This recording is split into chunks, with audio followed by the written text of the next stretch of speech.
Hello guys, ప్రముఖ దర్శకుడు రాజమౌళి అలాగే రామ్ చరణ్ ఎన్టీఆర్ కాంబినేషన్ వచ్చిన ఆర్ఆర్ఆర్ మూవీ నుంచి రామ్ చరణ్ పేరు తర్వాత గ్లోబల్ స్టార్ అనే పదం అయితే వచ్చి చేరింది. ఆయన అభిమానులు వినడానికి ఇది చాలా బాగున్నప్పటికీ ఇప్పుడు అదే పదం ఆయన తాజా సినిమాకు అడ్డంకిగా మారింది. చెర్రీ కూడా ఆన్ స్క్రీన్లో తన పేరు పక్కన ఇలా వేసుకునేందుకు అంగీకరించడం అని చెప్పుకోవచ్చు. అయితే చెర్రీ తాజా మూవీ గేమ్ చేంజర్ ట్రిపుల్ తర్వాత వస్తున్న తొలి మూవీ ఇది. అయితే ఈ సినిమాకు అనుకున్నంత బడ్జెట్ లేకపోవడంతో గ్లోబల్ స్టార్ ఇమేజ్ ఇప్పుడు ఆయనకు అనవసరంగా తలనొప్పిగా మారింది.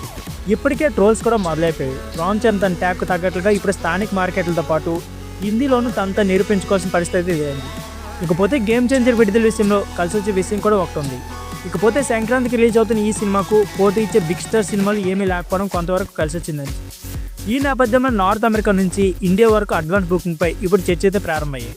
ఇకపోతే అల్లు అర్జున్ పుష్ప 2 రికార్డు అయితే కొలగొడుతున్న నేపథ్యంలో అల్లు ఆర్మీ అలాగే మెగా ఫ్యాన్స్ మధ్య కామెంట్లు యుద్ధం తప్పేలా కనిపించడం లేదు.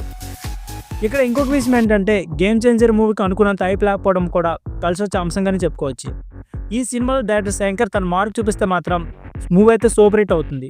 అదే జరిగితే రామ్ చరణ్ గ్లోబల్ స్టార్ ట్యాగ్ను న్యాయం చేసినట్లు అవుతుంది. సో ఫ్రెండ్స్, ఇది వీడియో.